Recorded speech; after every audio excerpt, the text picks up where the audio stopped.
तो चलिए बुलेटिन की शुरुआत करते हुए सबसे पहले आपको बताएंगे कि योगी आदित्यनाथ गृह जनपद में है। जी हां, मुख्यमंत्री योगी आदित्यनाथ वाराणसी और प्रयागराज के बाद गोरखधाम में है। आपको बता दें कि यहां पर गोरखपुर में सीएम योगी पहुंचे हुए हैं। कोरोना को नियंत्रण करने के लिए खुद मैदान में उतरे हैं सीएम योगी।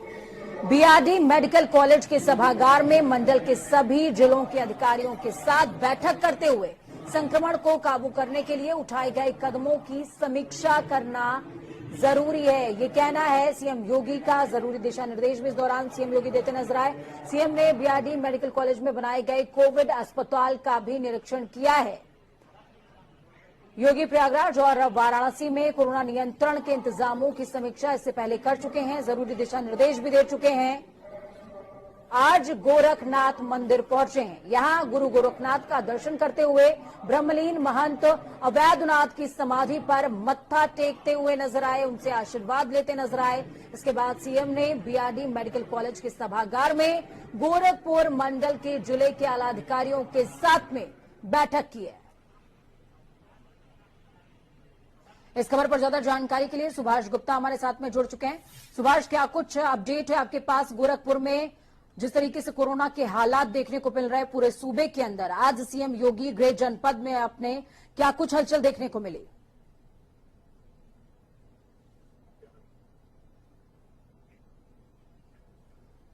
सुभाष, मेरी आवाज आप तक पहुंच पा रही है क्या? तो आपको बता दें कि कोरोना को लेकर तैयारियों का जायजा सीएम योगी ने लिया है। गोरखनाथ मंदिर पहुंचे थे और मंदिर में अवैधनाथ के दर्शन करते हुए मत्था टेकते नजर आए, साथ में आशीर्वाद लिया है। इसके बाद सभागार में मौजूद रहे। सभागार में पहुंचने के बाद आला अधिकारियों को दिशा निर्देश भी देते नजर आए।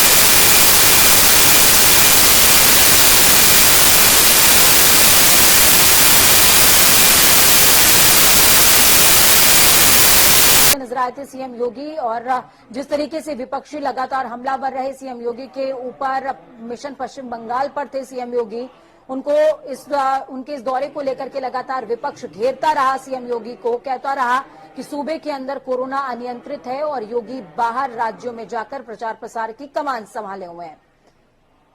लेकिन फिलहाल इस समय मौजूदा स्थितियों को देखते हुए, बात की गंभीरता को समझते हुए सीएम योगी अब खुद फ्रंट लाइन पर आ गए हैं, फ्रंट फुट पर हैं। लगातार अधिकारियों के साथ मैराथन बैठकों का दौर चल रहा है और मैराथन बैठकों के सिलसिले में प्रयागराज के बाद वाराणसी, वाराणसी के बाद आज बारी गोरखपुर की है। लेकिन ऐसा भी नहीं कि गोरखपुर में ही रहने वाले हैं सीएम योगी, बल्कि लखनऊ वापस आएंगे। लोक भवन में भी कुछ कार्यक्रम है। गोरखपुर में सीएम ने आला अधिकारियों के साथ बैठक करी है। गोरखपुर मंडल के तमाम अधिकारी इस दौरान मौजूद रहे।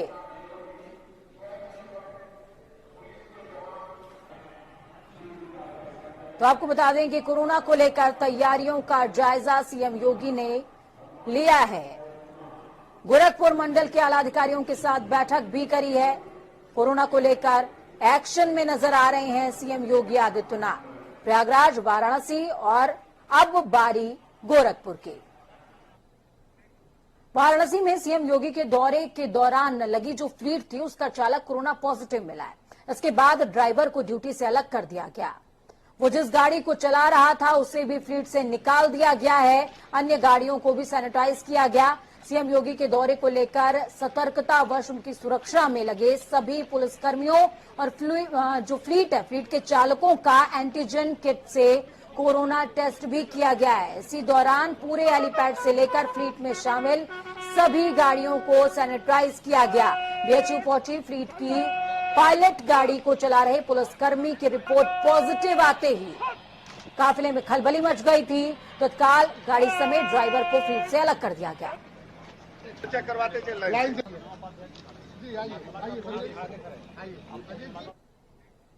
तो कोरोना की पहुंच तो देख ही रहे होंगे, क्या मंत्री क्या संतरी, फ्लीट की गाड़ी के चालक को भी जो है यहां पर कोरोना हो चुका है। लेकिन राजधानी के क्या हाल है?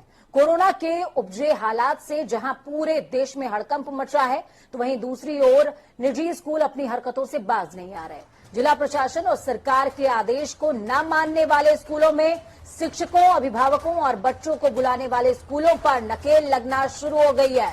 इसी क्रम में शुक्रवार को कोरोना संक्रमण से बचाव को लेकर जारी गाइडलाइंस का पालन न किए जाने पर जिला प्रशासन के आदेश पर लखनऊ के सीएमएस स्कूल और एलपीएस यानी कि लखनऊ पब्लिक स्कूल को सील कर दिया गया। आपको बता दें कि कोविड सतर्कता संबंधी गाइडलाइन की अनदेखी किए जाने को लेकर लंबे समय से सीएमएस की शिकायत जिला प्रशासन तक पहुंच रही थी।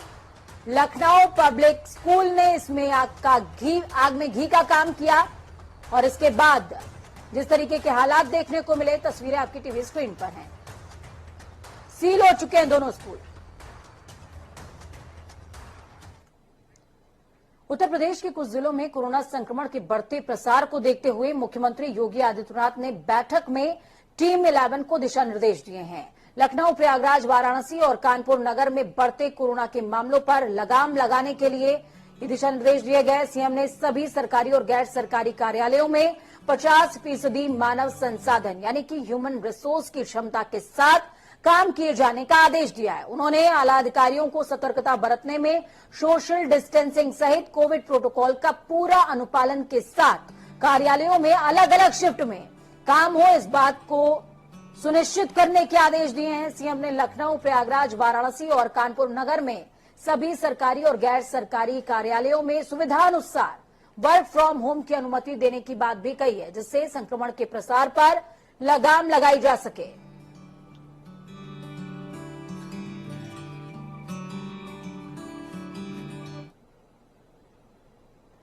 तो वहीं शामली के कांदला सीएचसी पर कोरोना वैक्सीनेशन कराने गई 3 महिलाओं को एंटी रेबिस का इंजेक्शन लगाने के मामले में डीएम ने कार्रवाई की। डीएम के निर्देश पर सीएचसी में तैनात फार्मासिस्ट को निलंबित कर दिया गया। साथ ही सीएचसी प्रभारी से 3 दिन के अंदर स्पष्टीकरण मांगा गया है।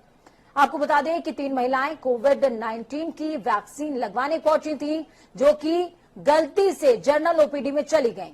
वहां पर जो फार्मासिस्ट था वो किसी काम से बाहर गया था, उसकी जगह एक प्राइवेट व्यक्ति बैठा हुआ था।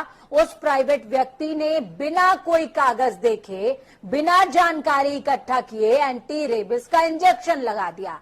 अब निलंबन फिलहाल हो गया है, लेकिन सवाल ये कि जब कोरोना वैक्सीनेशन को लेकर इतना महत्वाकांक्षी प्रोजेक्ट चल रहा है, तो कैसे इतनी बड़ी लापरवाही की जा सकती है।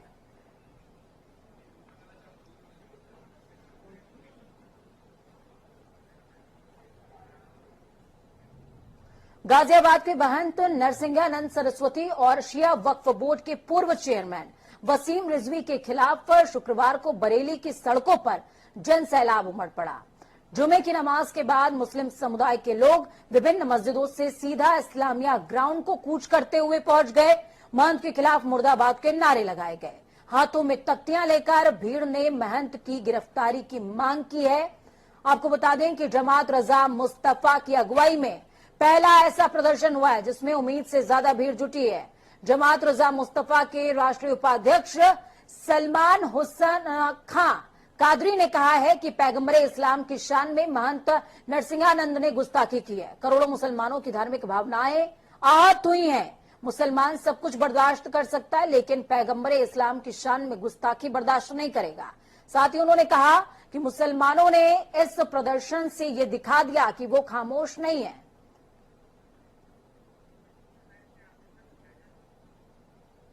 इस खबर पर ज्यादा जानकारी के लिए फजलुर रहमान हमारे साथ में जुड़ चुके हैं। फजल, क्या कुछ अपडेट है आपके पास?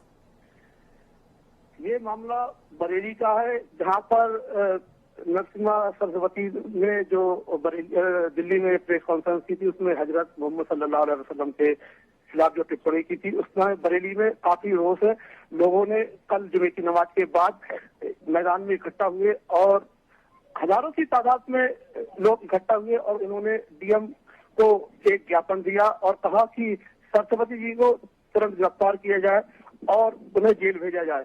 और दूसरी बात उन्होंने ये भी कही कि उन्हें सख्त से सख्त इस पे कानून बनाया जाए कि आगे कोई भी किसी भी धार्मिक के बारे में टिप्पणी ना करे। इस पे सरकार कानून बनाए और नरसिम्हा राव और वसीम रिजवी को, क्योंकि उन्होंने भी आगे एक टिप्पणी की थी कुरान के ऊपर, तो उनको भी जेल भेजा जाए। बिल्कुल। आगे अभी कार्रवाई क्या सुनिश्चित हुई है फजल? अभी हमारी जब डीएम बरेली से बात हुई थी तो उनका कहना था कि दफा 144 लागू थी और इतनी भीड़ तादाद में लोग इकट्ठा हुए, ये तो प्रशासन और शासन को भी मालूम नहीं पड़ा, क्योंकि यहाँ पर हजारों की तादाद में लोग इकट्ठा हो गए, जिसको देखते हुए शासन प्रशासन के हाथ पैर फूल गए। इसको लेकर आज डीएम और एसएसपी और आईजी डीआईजी बैठकर करीब 12 बजे मीटिंग करेंगे। ठीक है, चलिए बहुत बहुत शुक्रिया फजलुर रहमान हमारे साथ जुड़ने के लिए, अहम जानकारी ग्राउंड जीरो से साझा करने के लिए। टिप्पणी किसी भी धर्म को लेकर के हो ठीक नहीं होती, सबका अपना जीने का तरीका है, सबके अपने रवाज हैं, आप किसी के रवाज पर उंगली नहीं उठा सकते हैं, ये बात बिल्कुल ठीक है। जब संविधान पर आप नजर डालेंगे तो संविधान भी आजादी देता है अपने तरीके से जीने की, उस अधिकार का सम्मान संविधान के अकॉर्डिंग होना चाहिए। खबरों में आगे बढ़ते हैं। बहुजन समाज पार्टी के शासनकाल के दौरान हुए 1400 करोड़ रुपए के बहुचर्चित स्मारक घोटाले की विजिलेंस जांच में लंबे समय के बाद तेजी आई। विजिलेंस ने घोटाले में पहली बार भूमिका सामने आने पर राजकीय निर्माण निगम के 4 तत्कालीन बड़े अधिकारियों को गिरफ्तार कर लिया है। ये चारों सेवानिवृत्त हो चुके हैं। आरोपित तत्कालीन अधिकारियों के विरुद्ध अभियोजन स्वीकृति मिलने के बाद विजिलेंस ने ये कार्रवाई की है। आपको बता दें कि करीबन 6 महीने पहले विजिलेंस ने 6 आरोपियों के खिलाफ कोर्ट में आरोप पत्र दाखिल किया था। सभी आरोपियों ने हाई कोर्ट से अरेस्ट स्टे हासिल कर लिया था, इसलिए उनकी गिरफ्तारी नहीं हो सकी। लेकिन अब विजिलेंस की जांच के घेरे में आए जो बाकी के अधिकारी हैं, ठेकेदारों की मुश्किलें भी जल्द बढ़ने वाली हैं।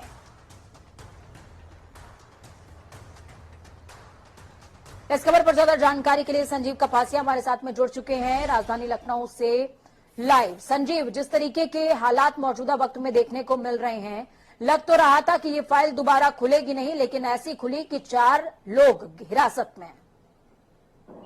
बिल्कुल पूजा जी, देखिए सबसे पहले इसकी सिफारिश 2014 में तत्कालीन लोकायुक्त ने अखिलेश सरकार में की थी। उन्होंने साफ तौर पर कहा था कि स्मारक घोटाले में लंबा घोटाला हुआ है, 1400 करोड़ का ये घोटाला लगातार इसकी विजिलेंस पिछले 7 सालों से जांच कर रही थी। अब 4 बड़े पूर्व अधिकारियों को गिरफ्तार किया गया है, जिसमें तत्कालीन वित्तीय परामर्शदाता विमलकांत मुदगल, 2 जीएम एसके त्यागी और कृष्ण कुमार और इकाई प्रभारी कामेश्वर शर्मा है।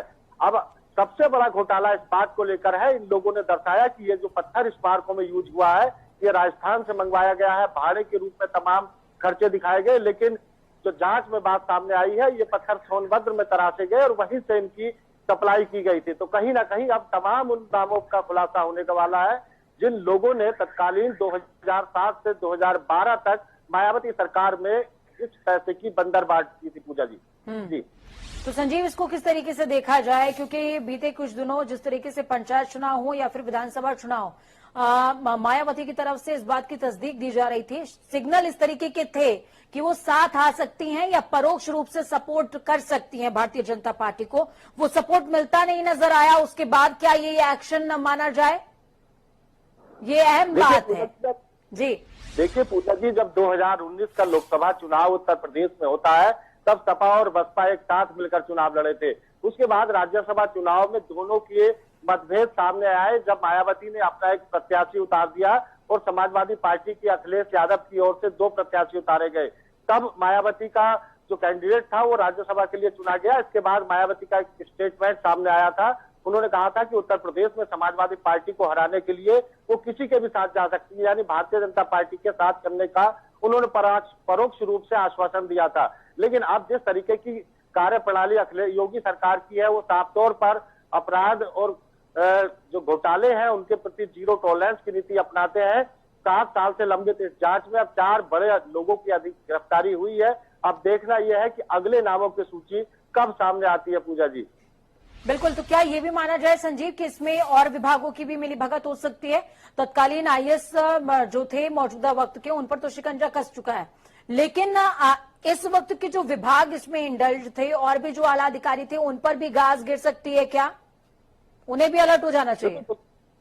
बिल्कुल, देखिए ये जो स्मारक घोटाला है इसकी गूंज पिछले 10 सालों से सुनाई देती है, लेकिन जिस तरीके की जांच में 7 सालों का लंबा समय लगा है पूजा जी, वो कहीं ना कहीं ये बात साफ तौर पर दर्शाता है कि इसके पीछे जो लोग खड़े हैं वो काफी प्रभावशाली लोग हैं। लेकिन जैसे ही विजिलेंस की जांच में अब तेजी आई है, अब उम्मीद जगने लगी है कि वो तमाम लोगों के चेहरे उजागर होंगे जो बड़े नाम इसके पीछे है। इसमें कई आईएएस अफसरों के नाम है, कई राजनेताओं के नाम है, यहाँ तक कि बसपा प्रमुख मायावती तक से पूछताछ इसमें हो सकती है। ऐसी तमाम संभावनाएं हैं जिन पर अभी विजिलेंस को काम करना है। उत्तर प्रदेश की पुलिस जब इसमें चार्जशीट दाखिल करेगी, इनसे पूछताछ होने के बाद उन तमाम लोगों के नाम सामने आएंगे जो बड़े नकाबपोश है।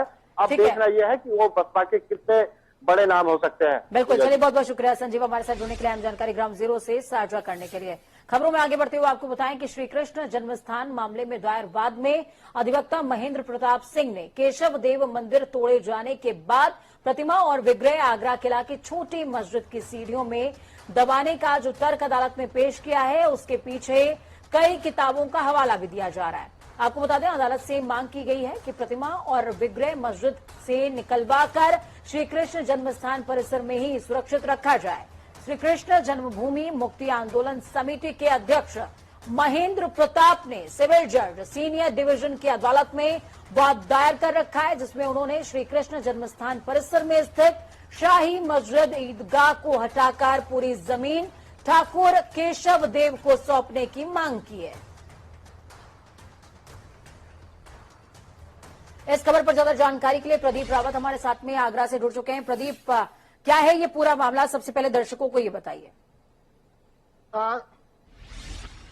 पूजा बताते चले कि मथुरा के जो अधिवक्ता हैं महेंद्र प्रताप सिंह, उन्होंने 1 अप्रैल को एक वाद दायर किया था जिला सत्र न्यायालय मथुरा के अंदर। उन्होंने कहा था कि दीवाने खास स्थित जो एक मस्जिद है उसकी सीढ़ियों पर भगवान श्री कृष्ण की मूर्ति है। और यह बताना जरूरी होगा कि हमारे पीछे जो आगरा किला, हम आगरा किला पे खड़े हुए हैं, इसी में 2 मस्जिदें हैं। एक का नाम मीना मस्जिद है, दूसरी का नाम नगीना है। मीना मस्जिद की सीढ़ियों पर यह बात बताई गई है। एक बात और बताना चाहेंगे हम दर्शकों को कि ये पहली बार नहीं है जब आगरा या पुरातत्व जितने भी स्मारक हैं उन पर इस तरीके का मामला उठाया हो। आरपी शर्मा और राजकिशोर राजे, प्रोफेसर रामनाथ और विभाग के ही के मोहम्मद ने कई बार इतिहास के रहस्यों से पर्दा खोला है। पूजा, ठीक है, चलिए बहुत बहुत शुक्रिया प्रदीप हमारे साथ जुड़ने के लिए, अहम जानकारी ग्राउंड जीरो से साझा करने के लिए। तो एक एक करके परतें खुल रही हैं, फाइलें खुल रही हैं, लेकिन देखना ये होगा कि आगे क्या कुछ देखने को मिलता है। खबरों में आगे बढ़ेंगे। भारतीय किसान यूनियन के राष्ट्रीय प्रवक्ता राकेश टिकैत ने 26 जनवरी को लाल किले पर धार्मिक ध्वज फहराने की घटना का एक बार फिर से जिक्र किया। राकेश टिकैत किसान विकास मंच के 8वें स्थापना दिवस पर संयुक्त किसान मोर्चा की ओर से आयोजित किसान महापंचायत को संबोधित कर रहे थे। इस दौरान उन्होंने कहा कि किसान आंदोलन को कमजोर किया जा सके, इसलिए सरकार लोगों ने डंडे में धार्मिक ध्वज लगा करके षड्यंत्र रचा था। सरकार के लोगों का ये षड्यंत्र था। इसके अलावा टिकैत ने केंद्र सरकार पर तंज कसते हुए उस पर मुकदमा करने का अधिकार केंद्र सरकार को नहीं है बल्कि डालमिया को, ऐसा कहा। उन्होंने कहा कि सरकार ने 2 साल पहले ही लाल किले को डालमिया के हाथों बेच दिया है, अब जो करना है डालमिया करें, सरकार क्यों कर रही है। सामुदायिक स्वास्थ्य केंद्र में स्वास्थ्य विभाग की बड़ी लापरवाही सामने आई, जहां पर कोरोना वैक्सीन का टीका लगवाने गई 3 बुजुर्ग महिलाओं को रेबिस का टीका लगा दिया गया। आपको ताज्जुब हो रहा होगा, लेकिन ये बात बिल्कुल ठीक है। इस रिपोर्ट में देखिए।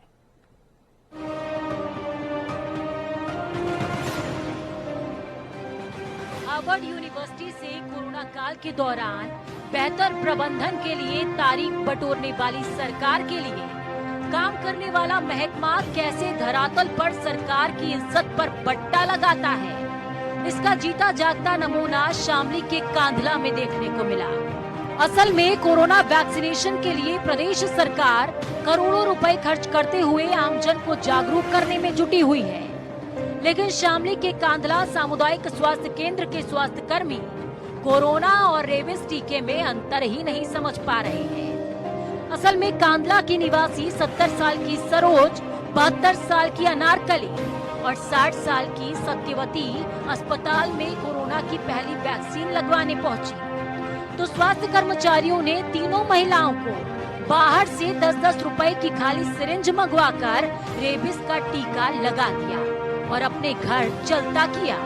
घर वापस लौटने पर बुजुर्ग महिला सरोज की हालत बिगड़ गई। महिला को तेज चक्कर आने के बाद घबराहट शुरू हो गई, जिसके बाद पीड़ित महिलाओं के परिजनों ने हंगामा करना शुरू कर दिया और सीएमओ शामली संजय अग्रवाल को मामले की शिकायत करते हुए कार्रवाई की मांग की। अब पूरे मामले में खुद तीनों पीड़ित बुजुर्ग क्या कह रही हैं, आप खुद सुन लीजिए। बिना पूछे उन्हें लगा दिया बस जी मारे, बस हमारे दिमाग में चक्कर से आने लगे, हम तो वहीं बैठ गए। फिर तो आपने पूछा नहीं उससे कि कोरोना का है या नहीं, हमने जो पूछा भाई टिक्के लग रहे हैं यहाँ पे, क्या हाँ जी टिक्के लग रहे, 10 रुपए का सिरिंज लिया और लगवा दो। बस जी हम पर्ची ला के बनवा ला, जब तुम्हारी अम्मा जी के लगा दिया, एक और थी अम्मा जी उनके भी लगा दिया, मेरे भी लगा दिया। तो बाद में टोटल कितने आदमियों को लगाया? 3 के लगाया। तो आपने सुना किस तरीके की लापरवाही देखने को मिल रही है स्वास्थ्य स्थलों पर, लेकिन सवाल ये कि अगर ये लापरवाही इसी तरीके से बदस्तूर जारी रही तो क्या हालात सुधर पाएंगे क्या? वक्त यहाँ पर छोटे से ब्रेक के उस पर खबरों का सफर लगातार जारी। बने रहिए जनता टीवी के साथ, क्योंकि हम है आपकी ताकत। नमस्कार।